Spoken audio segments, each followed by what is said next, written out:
The massive council ship floated in the darkness of space like a crystal cathedral made of metal and light. Inside its gleaming white halls, dozens of alien beings moved with purpose and ancient authority. Ambassador Zethkri of the Veltar Confederation stood before a giant holographic display that showed Earth spinning slowly in the black void. His scaled hands moved across control panels as he prepared the message that would change everything. The council chambers buzzed with sounds no human ear had ever heard. Chittering from the insect-like Kalthara mixed with the deep harmonic tones of the crystalline Kristin collective. Smaller creatures scurried between the feet of towering beings whose names humans could not pronounce. All of them shared one thing in common. They believed they knew what was best for the galaxy. Captain Jake Morrison stood on the bridge of the human diplomatic vessel Aurora, watching the stars through the viewport. The ship hung in Earth's orbital space, close enough to see the blue and white marble that was humanity's home. Jake had been waiting for 3 hours since the council requested this meeting. He knew that aliens liked to make humans wait. It was supposed to show who was in charge. The communication panel lit up with an incoming transmission. Jake straightened his uniform and nodded to his communications officer. The main screen flickered to life, showing a being that looked like it was made of living crystal. Its voice resonated through the bridge speakers, with a sound like wind chimes mixed with thunder. "I am Council Speaker Thylax," the creature said. "I speak for the Galactic Council on matters of great importance. You will listen carefully to what I have to say." Jake kept his expression neutral. "We're honored by your attention, Speaker Thylax. Earth is ready to receive your message." The crystal being's form shifted slightly, colors flowing through its transparent body. "The Galactic Council has been watching your species with growing concern. In the short time since you achieved faster-than-light travel, humans have shown a disturbing pattern of behavior that threatens the stability of our civilization." Dr. Lisa Chun, Earth's lead scientist aboard the Aurora, leaned forward in her chair. She had spent years studying alien psychology and could read the subtle signs that others missed. The way Thylax's colors dimmed slightly when speaking about human behavior suggested something more than simple disapproval. There was fear there, hidden beneath layers of diplomatic authority. "Your traders ignore established protocols," Thylax continued. "They refuse to follow customs that have maintained peace for thousands of years. Your explorers push into restricted systems despite clear warnings. Your colonists terraform worlds without proper environmental studies according to Council standards." Commander Rick Hayes sat at the tactical station, his tablet displaying real-time data about Council ship movements. More vessels had been gathering at the edge of human space over the past few weeks. The official story was that they were conducting routine patrols, but Rick could see the formation patterns. These ships were positioning themselves for something much more serious than patrols. "The Council has decided that humanity requires guidance," Thylax said. The crystal being's voice carried the weight of absolute certainty. "You are a young species, aggressive and unpredictable. You lack the wisdom that comes with age and experience in galactic affairs." Jake felt his jaw tighten, but kept his voice steady. "What kind of guidance are you offering?" "It is not an offer," Thylax replied. "It is a requirement. Humanity will cease all expansion beyond your solar system within one standard galactic year. You will recall all ships, stations, and colonies from space beyond your star's influence. You will submit to Council oversight for all future space activities." The bridge fell silent except for the quiet hum of ship systems. Jake could feel the eyes of his crew on him, waiting to see how Earth's representative would respond to what was clearly an ultimatum dressed up as helpful advice. "And if we refuse?" Jake asked. The crystal being's colors shifted to deeper, more ominous shades. Then the Council will be forced to take corrective measures. Our enforcement fleet stands ready to ensure compliance with galactic law and order. This is not a threat, Captain Morrison. It is simply a statement of fact. Lisa studied the alien delegation visible in the background of the transmission. She counted representatives from at least 12 different species, all watching the conversation with intense interest. But their body language told a story that their words did not. The way they positioned themselves, the subtle defensive postures, the quick glances between species representatives. These beings were not united in confidence. They were united in concern about something they could not control. However, Thylax continued, the Council is not without mercy. We recognize that humanity has achieved much in a short time. Your technological development has been impressive, if misguided. Therefore, we offer you a place in galactic civilization.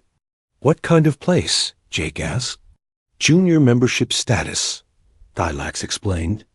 You will be granted access to certain trade routes and scientific exchanges. Council advisors will help guide your development along proper paths.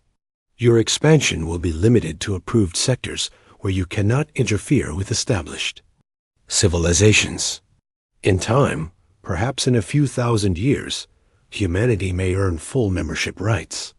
Rick looked up from his tactical display, catching Jake's eye. The Council ships at the border had moved into attack formations while Thylax was speaking. The message was clear. Accept the offer or face the consequences. Jake stood up, his hands clasped behind his back. Speaker Thylax, we appreciate the Council taking time from their busy schedules to offer us this opportunity. It's clear that you have put a great deal of thought into humanity's future, and we're grateful for your concern about our development. Crystal Being's colors brightened slightly. Then you accept the Council's wisdom in this matter? We'll certainly give your proposal the consideration it deserves, Jake replied. Thank you for your guidance. We understand the Council's position and the generous offer you've made. Earth will need some time to discuss this matter properly, as I'm sure you'll understand. You have one standard galactic year, Thylax said. Use this time wisely. The Council's patience is great, but it is not infinite. The transmission ended, leaving the bridge of the Aurora in silence. Jake turned to face his crew, seeing the mix of anger and determination in their eyes that he felt in his own heart. Communications. Get me a direct line to Earth Command, Jake said. Priority Alpha clearance. Tell them we need to speak with President Carter immediately. What are you going to tell her? Lisa asked. Jake smiled, but there was no humor in it. I'm going to tell her that the galaxy just made a very big mistake. They think they're dealing with a young, primitive species that will bow to their superior. Wisdom and experience. And we're not? Rick asked. Oh, we're definitely young, Jake replied. But primitive? That remains to be seen. Get me that connection to Earth. It's time to show the galaxy what human gratitude really looks like. As the Aurora turned toward Earth, carrying news of the Council's ultimatum, none of the aliens watching from their crystal ships could have imagined what humanity's polite response would actually mean. They had made their demands expecting fear, anger, or desperate pleas for mercy. Instead, they were about to discover that when humans say thank you, they mean it in ways that can change the entire galaxy. 3 months had passed since the Council delivered their ultimatum to Earth. In the pristine halls of the alien ship, Ambassador Zethkri watched the holographic displays with growing satisfaction. Human activity in space had increased dramatically, but it was not the kind of activity that worried him. Ships were launching from Earth in massive numbers, but they were not warships. They carried supplies, medical equipment, and what appeared to be humanitarian aid. President Helen Carter stood at the podium in the newly completed Earth Defense Command headquarters. The massive room buzzed with activity as technicians worked. At control stations and diplomats, prepared for what would become the most important broadcast in human history. Behind her, a wall of screens showed the launch preparations taking place across Earth's orbital shipyards. The broadcast would go simultaneously to every nation on Earth and to the Galactic Council monitoring stations. Helen had spent weeks preparing this speech with Earth's best diplomatic minds. Every word had been chosen carefully to sound grateful and humble, while hiding the true scope of what humanity was about to unleash on the galaxy. "Honored members of the Galactic Council," Helen began, her voice carrying the warm tone of someone addressing respected elders. "3 months ago, you shared your wisdom with humanity regarding our place in galactic civilization. We have spent this time in careful consideration of your generous guidance, and we are deeply grateful for your concern about our development as a species." On the council ship, Thylax and the other alien representatives listened with approval. The human leader sounded appropriately humble and thankful for their superior knowledge. "Your offer of junior membership in galactic society is truly an honor," Helen continued. "We recognize that our species is young and has much to learn from civilizations that have existed for thousands of years. In our gratitude, we wish to demonstrate that humans can be worthy partners in maintaining galactic peace and prosperity." Admiral Ben Rodriguez watched from Luna Command as the first wave of ships prepared for launch. 10,000 vessels sat ready in orbital shipyards that had been working around the clock for 3 months. Each ship was identical in design, built using simplified manufacturing techniques that allowed for rapid mass production. The aliens monitoring Earth's activities had dismissed these ships as primitive cargo haulers, exactly as intended. "Therefore," Helen announced, "humanity is proud to present our gift to the galaxy, the Public Prosperity Initiative. We are launching 10,000 humanitarian aid vessels to every inhabited system in Council space. Each ship carries medical supplies, food synthesizers, water purification systems, and basic manufacturing equipment." The reaction on the council ship was immediate confusion. Thylax's crystalline form flickered through several color changes as he tried to process what the human leader had just announced. This was not the response they had expected. "These ships go forth with no strings attached and no payment required," Helen continued with a warm smile. "We simply wish to be good neighbors and help wherever help is needed. Each vessel carries a message of friendship from the people of Earth to all the peoples of the galaxy." The launch began as Helen spoke. Streams of ships poured out of Earth's orbital facilities, disappearing into hyperspace jumps that would carry them to every corner of Council territory.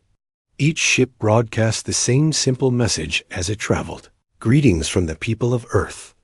We have heard there might be tensions in the galaxy, so we thought we would help out with some basic necessities. No strings attached, no payment required, just neighbors helping neighbors." Dr. Susan Walsh, Earth's new Director of Galactic Relations, stood in the Mission Control Center, watching the launches with barely contained excitement. What the Council saw as a massive humanitarian effort was actually the largest intelligence gathering operation in human history. Every ship carried not just supplies, but sophisticated scanning equipment, communication arrays, and carefully selected crew members trained in observation and analysis. The Council found themselves facing an impossible situation. Refusing humanitarian aid would make them look like tyrants to their own populations. Many worlds in Council space struggled with poverty, disease, and resource shortages, while the central government focused on maintaining military power. The arrival of human aid ships would be welcomed by millions of beings who rarely saw any benefit from Council membership, but accepting the aid meant allowing human ships throughout their territory. Each vessel would establish a presence on worlds that had been carefully isolated from outside influence. The humans would see everything: military installations, resource distribution, political tensions, and the growing dissatisfaction among Council member species. Captain Amy Johnson piloted her ship, the Determination, toward the heavily fortified border checkpoint at the Council's core systems.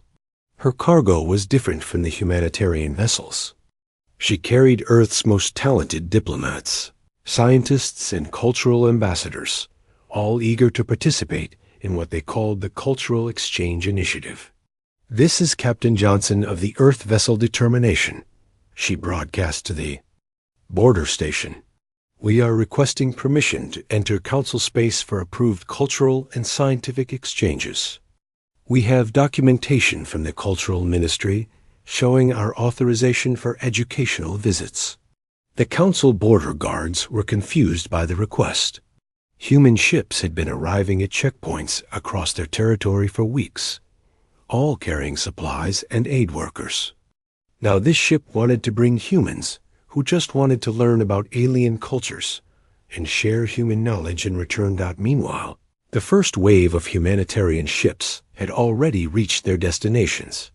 On the mining world of Kepler 442b, human medical teams set up emergency clinics to treat workers suffering from industrial accidents that the Council government had ignored for years. On the agricultural planet Tau Ceti F, human engineers worked alongside local farmers to improve crop yields using techniques that doubled food production. The political effects were immediate and dramatic. Council member species that had felt abandoned by their government suddenly found themselves receiving aid from humans who asked for nothing in return except the chance to help. Local populations began asking uncomfortable questions about why aliens from across the galaxy cared more about their welfare than their own leaders did. Lisa Chun, now aboard one of the cultural exchange ships, documented everything she observed. The Council's carefully maintained image of benevolent authority was already cracking as member species made individual contact with human aid workers. She sent regular reports back to Earth detailing the political structure's resource distribution, networks, and growing unrest that the Council had tried to hide. Rick Hayes had been promoted to coordinate the intelligence aspects of the operation. From his position at Earth Command, he watched as data flowed in from thousands of human ships scattered across Council space. Every major military installation was being mapped. Every trade route was being analyzed. Every political alliance was being studied and documented. The Council leadership met in emergency session to discuss the human response. What had started as a simple ultimatum to keep an aggressive young species in line had become a crisis that threatened their entire system of government. Human ships were everywhere. Human aid workers were becoming popular heroes. And human cultural ambassadors were spreading ideas about democracy and individual rights that the Council had spent centuries suppressing. "They thanked us, Ambassador," Zefkri said in confusion. "They seemed grateful for our guidance. How did this happen?" Speaker Thylak's crystalline form pulsed with agitated colors. "They are more cunning than we anticipated. This humanitarian effort is not what it appears to be." But it was too late to stop what had already begun.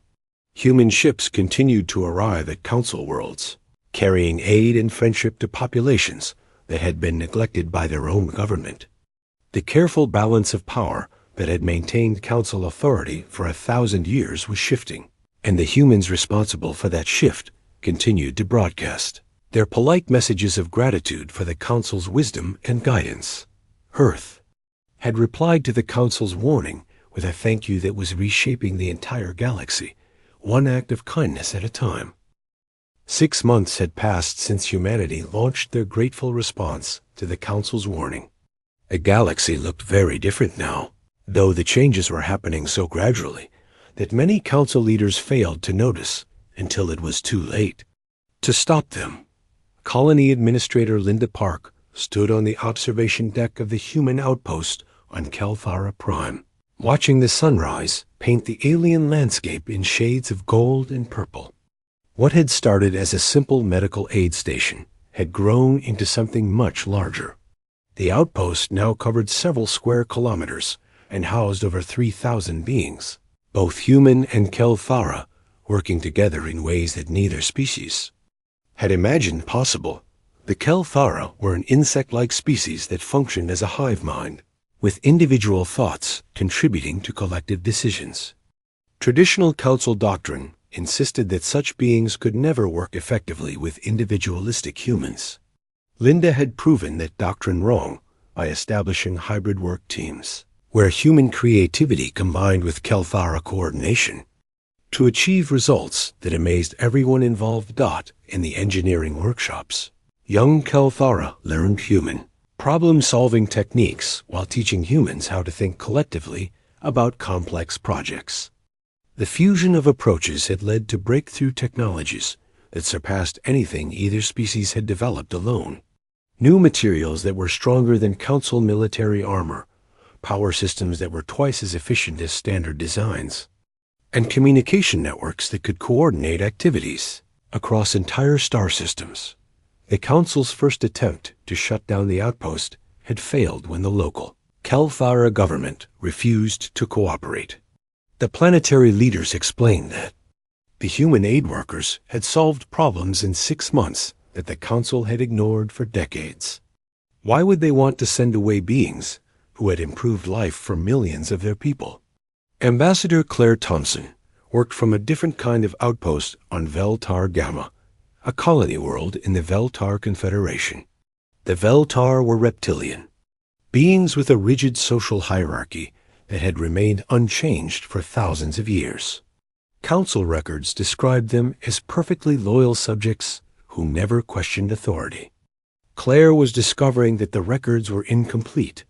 Her cultural exchange center had become a gathering place for young Veltar who were curious about human concepts of individual rights and democratic government.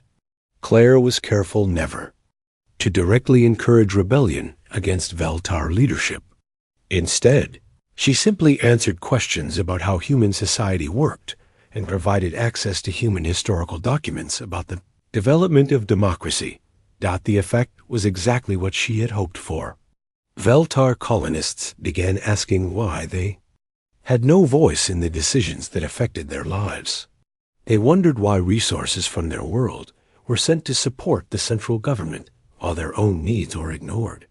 These questions spread from world to world as human cultural ambassadors shared knowledge that the Council had tried to suppress. Captain Steve Adams commanded the exploration vessel Pioneer, which continued its routine scientific surveys throughout Council space. The ship's mission was officially to study stellar phenomena and catalog interesting astronomical features. In reality, Steve and his crew were mapping every Council military installation, trade route, and defensive position in the galaxy. Survey data was freely shared with any Council species that requested it, under humanity's new open knowledge policy. When the mining guilds of the Asteroid Belt Collective asked for detailed maps of resource-rich systems, humans provided them immediately. When independent traders wanted to know about safe routes through dangerous space, human survey teams gave them complete navigation data.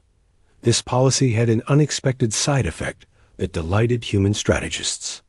Council member species began sharing their own information with human survey teams, eager to trade knowledge with beings who were so generous with their own data. Within months, humans had collected more intelligence about Council operations than the Council's own security services possessed about their member worlds. Dr. Rachel Cooper worked from her office in the expanded Earth Defense Command, analyzing reports from thousands of human outposts across the galaxy. Her job was to understand the political situation that humanity's grateful response had created. The analysis she prepared for President Carter was both encouraging and concerning. The encouraging news was that the Council's authority was crumbling faster than anyone had predicted. 3 major species had already begun secret negotiations with Earth about forming independent alliances. Dozens of smaller species were openly defying Council directives while claiming they were just cooperating with human humanitarian efforts. The concerning news was that some Council leaders were beginning to understand what was happening. Military commanders were demanding permission to use force against human outposts. Hardline political factions were calling for immediate action to remove all humans from Council space before their influence spread further. The crisis came to a head when the Christian Collective announced their intention to withdraw from the Council. The Christians were the oldest and most respected member species, having helped found the galactic government thousands of years ago. Their decision to leave sent shockwaves through every Council world. The announcement came during a live broadcast from the Christian homeworld, where human cultural ambassadors had been working alongside Christian philosophers to develop new approaches to interstellar cooperation. The Christian speaker, an ancient being whose thoughts moved slower than mountains, explained their decision in terms that rang across the galaxy. For too long, we have supported a system that claims to bring order through control, the speaker said. The humans have shown us a different way, where order comes from cooperation and mutual benefit. We choose to pursue this path with our new human friends, rather than continue supporting the failed policies of the Council. The Christian withdrawal triggered an avalanche. Within days, the Zephyrian Republic announced a formal alliance with Earth. The Independent Traders Union declared their neutrality in Council affairs and began operating exclusively through human-controlled trade routes. Even some of the smaller military species began questioning whether they needed Council protection when humans provided security without demanding political control in return. General Patricia Lewis monitored Council military movements from her command center on Luna. The Council's response was predictable. They were massing their fleets for what appeared to be a major military operation.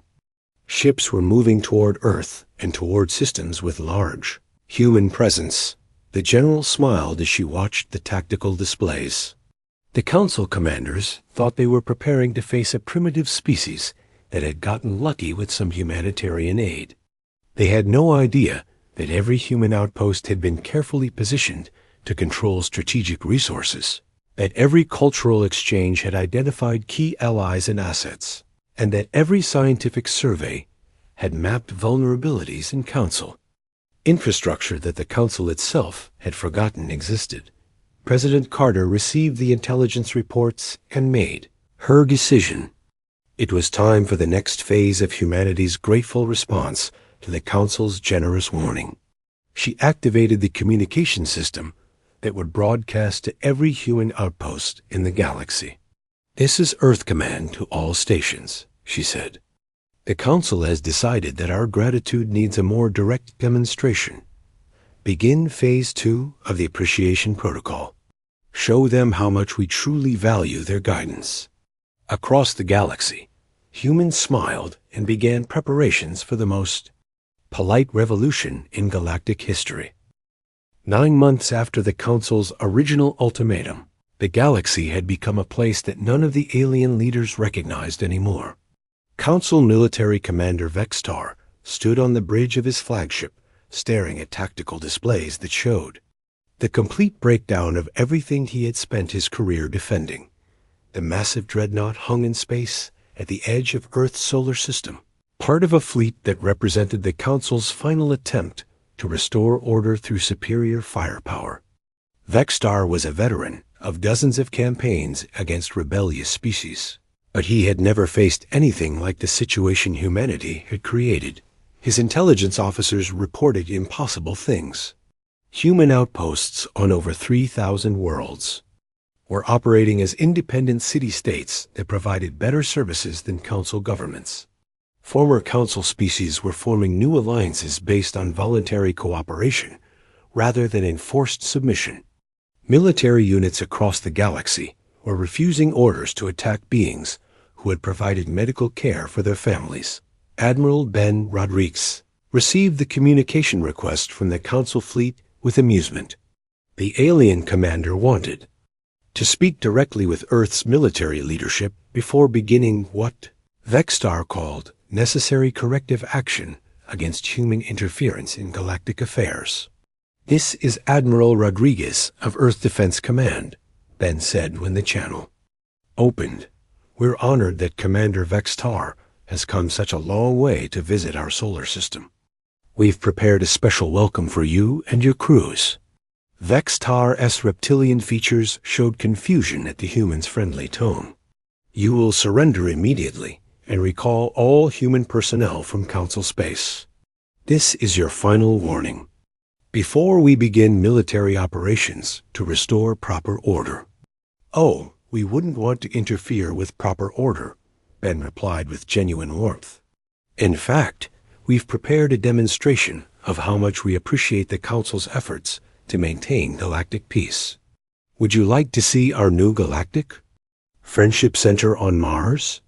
We've got representatives from 47 different species working on some fascinating projects. The invitation caught Vextar completely off guard. He had expected desperate pleas for mercy or angry defiance. Instead, the humans were offering him a tour like he was a visiting dignitary rather than an invasion commander. His tactical officers advised against accepting, but Vextar was curious about what the humans thought they could show him that would change his mind about using force. He agreed to a limited inspection with full security protocols. The tour became a diplomatic disaster for the Council from the moment. Vextar's shuttle landed at the Friendship Center.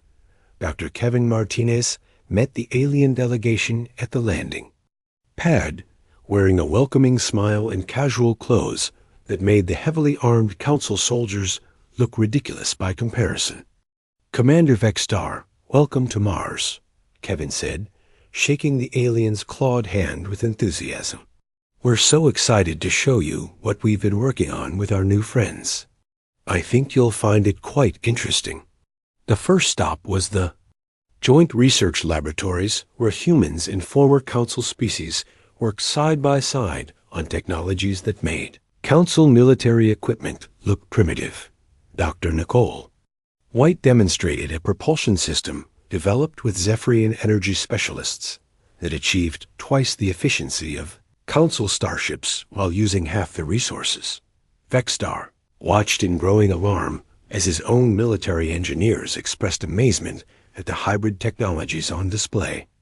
The humans had not just matched Council capabilities, they had surpassed them using principles of cooperation that the Council had dismissed as impossible. The agricultural section was even more disturbing to the Council commander's worldview. Former Council subjects who had struggled with food shortages for generations were now working with human farmers to develop crops that could feed entire planets using sustainable methods that improved soil quality rather than depleting it. How is this possible? Vextar demanded. These species were barely capable of maintaining basic civilization under Council guidance. Now you claim they are developing advanced technologies? Nicole smiled patiently. It turns out that when you give beings the resources they need and treat them as equals rather than subjects, they can accomplish amazing things. Who would have thought? The breaking point came when they visited the communications center, where representatives from the Kristen Collective were working with human technicians to develop translation systems that could bridge any language barrier. In real time, the ancient Kristen philosophers explained how human creativity had solved problems that had puzzled them for thousands of years. One of Vextar's own communication specialists, a young officer named Kethran, stepped forward with obvious excitement. Commander, these translation protocols could revolutionize how we coordinate military operations across species boundaries. The efficiency improvements would be incredible. Vextar realized with growing horror that his own officers were being converted by what they were seeing. The humans were not just offering superior technology, they were demonstrating a completely different approach to civilization that made the Council's methods look cruel and wasteful by comparison. General Patricia. Lewis watched the tour through security feeds, noting how each Council officer reacted to the demonstrations. The younger ones showed clear enthusiasm for what they were seeing. Even the veterans seemed troubled by the contrast between Council promises and human results. The final demonstration took place in the diplomatic section, where former council species were working together on new forms of government based on representation and consent rather than hierarchy and control. Ambassador Claire Thompson explained how the Veltar colonies had developed a hybrid system that combined their traditional social structures with democratic decision-making processes. The remarkable thing, Claire said, is that productivity and happiness have both increased dramatically when beings have a voice in their own governance. It seems like such an obvious concept, but apparently it was never tried under the council system. Vextar's political officer, a rigid traditionalist named Geltok, spoke up with barely controlled anger. This is all very impressive, but it ignores the reality of galactic politics. Order requires hierarchy. Peace requires strong central authority. These experiments will collapse the moment they face real pressure. Kevin Martinez nodded thoughtfully. That's a valid concern. Would you like to see how our mutual defense agreements work? We've developed some interesting approaches to security that don't require anyone to give up their independence. The demonstration of human defensive capabilities was brief but devastating to Council confidence. Automated defense networks that could coordinate across multiple star systems, shield technologies that made Council weapons ineffective, and most importantly, alliance structures where dozens of species contributed to mutual protection without any single government controlling. The others by the time the tour ended. Half of Vextara's officers were asking detailed technical questions about human methods. The other half were staring at their commander with expressions that clearly asked why the Council had never provided such benefits to its own member species. Vextar returned to his flagship with a terrible understanding of what humanity had accomplished. They had not conquered the galaxy through superior force. They had not manipulated other species through clever politics. They had simply offered a better way of life and let beings choose for themselves whether they wanted it. Council's 1,000-year dominance was ending not because they had been defeated in battle, but because they had been made irrelevant by beings who actually cared about the welfare of others. Standing on his bridge, looking at Earth hanging peacefully in space, Vextar faced the hardest decision of his military career. He could order an attack that would brand him as a tyrant in the eyes of the galaxy, or he could admit that everything he had spent his life defending was wrong. The 30th day arrived with the Council fleet positioned at the edge of Earth's solar system, their weapons powered and their ultimatum expired. Council Supreme Commander Thylax had spent the night preparing for what he believed would be humanity's final surrender. The crystal being's form pulsed with confident colors as he activated the communication array to deliver his demands. President Helen Carter appeared on the main screen of every council ship, sitting calmly in her office, with a steaming cup of coffee in her hands. Behind her, the windows showed Earth's blue oceans and white clouds, peaceful and undisturbed by the massive alien fleet that threatened it. "Thank you so much for coming all this way," Helen said with a warm smile that seemed genuinely pleased. "To see them. We've been preparing a small demonstration of our gratitude for the Council's years of galactic leadership. I hope you'll find it educational." Thylax's Cicercellan form flickered with confusion. "Your time has expired, human leader. Surrender now or face the consequences of defying the Council's authority." "Oh, we understand completely," Helen replied, taking a sip of her coffee. "You've been very patient with us, and we want to show you how much we appreciate that patience. In fact, we've prepared a galaxy-wide demonstration of just how grateful humanity really is." Captain Daniel Foster coordinated the operation from Earth Command, watching as status reports flowed in from every human outpost across the galaxy. The moment had finally arrived to reveal what humanity's polite gratitude had actually accomplished over the past 10 months. Across Council space, every human aid station activated simultaneously. The medical facilities that had treated millions of sick and injured beings revealed sophisticated communication arrays hidden beneath their humble equipment. The cultural centers that had spread ideas about democracy and individual rights deployed. Broadcasting systems that overrode council propaganda networks.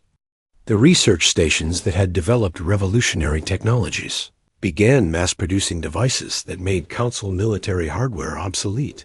Commander Sarah Jackson managed the technical aspects of the operation from her control center on Luna.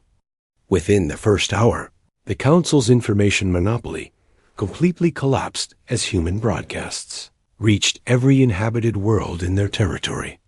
Citizens learned for the first time about the true extent of Council corruption, resource hoarding, and military oppression that had kept entire species in poverty. While central worlds lived in luxury. The broadcasts were not angry propaganda or calls for violent revolution.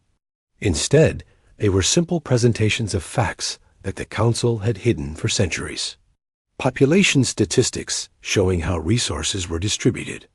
Economic data revealing how much wealth was extracted from colony worlds. Historical records of species that had been conquered or suppressed when they tried to develop independently. On the mining world of Kepler 442b, workers who had suffered under dangerous conditions for generations learned that the Council had access to safety technologies that could have prevented thousands of deaths. The human medical teams that had been treating industrial accident victims for months had quietly documented every preventable injury and every resource that could have been provided but was denied. The agricultural planet Tau Ceti F discovered that their food shortages were artificial, created by council policies that shipped their crops to wealthier worlds while leaving the farmers who grew them hungry.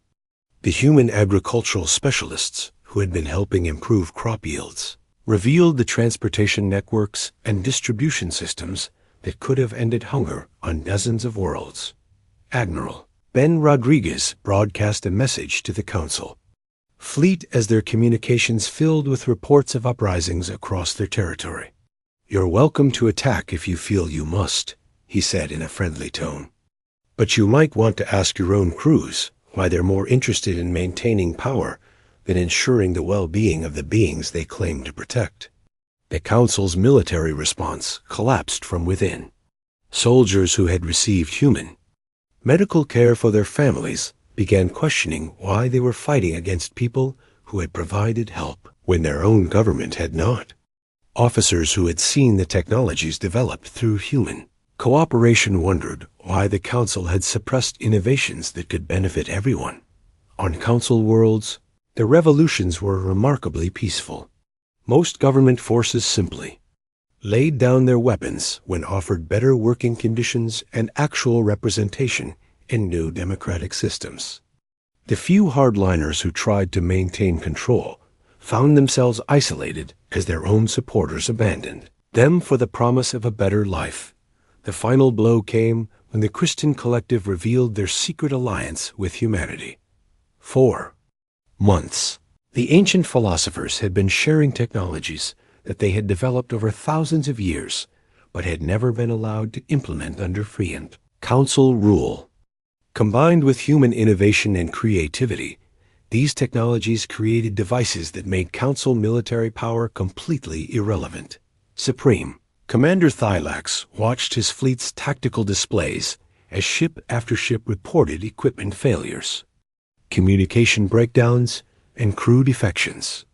The weapons that had terrorized the galaxy for 1,000 years suddenly seemed as threatening as toys, compared to the defensive systems that human outposts were revealing across Council space. Crystalline Being found himself facing a choice that no Council leader had ever confronted. He could order an attack that would brand him as a tyrant attempting to destroy a peaceful civilization, or he could accept that the galaxy had moved beyond the need for the Council's authoritarian control. President Carter's final broadcast reached every being in the galaxy simultaneously. The Galactic Council has served for many years as a stabilizing force in our region of space, she said with the same polite gratitude that had started this transformation. We believe it's time for that legacy to evolve into something even better. We invite all beings, including former council leaders, to join us in building a new kind of galactic community, one based on voluntary cooperation rather than enforced submission, one where resources are shared according to need rather than political power, one where every species has a voice in decisions that affect their lives. The Council's 1,000-year reign is ending, but it doesn't have to end in conflict. We're offering everyone, including you, Commander Thylax, a chance to be part of something better, something that honors the best intentions that originally created the Council while abandoning the methods that made it a burden rather than a blessing. 5 years later, the galaxy had become unrecognizable to anyone who remembered. The old Council system, former authoritarian worlds, had transformed into thriving democracies. Technologies that had been suppressed for centuries were improving life for billions of beings. The rigid hierarchies that had defined galactic civilization for millennia had given way to voluntary alliances based on mutual benefit and shared values. At the center of it all, humanity continued to say thank you to everyone who had helped make this transformation possible, including the Council members who had unknowingly given Earth a motivation to unite the galaxy through kindness rather than conquest. Admiral Jake Morrison, promoted after his successful handling of the original Council ultimatum, stood in his office reading the latest intelligence report. A new message had arrived from a distant galaxy, delivered with the familiar arrogance of a superior civilization addressing primitive neighbors. Humanity will limit expansion beyond your current territory, the message stated. This is not a request, but a requirement from beings far more advanced than your species. Jake smiled as he began composing humanity's response. Thank you for your concern and guidance. We appreciate you taking time from your busy schedules to offer us this wisdom. We'll certainly give your proposal the consideration it deserves. The galaxy held its breath, then erupted in laughter as everyone realized the cycle was about to begin again.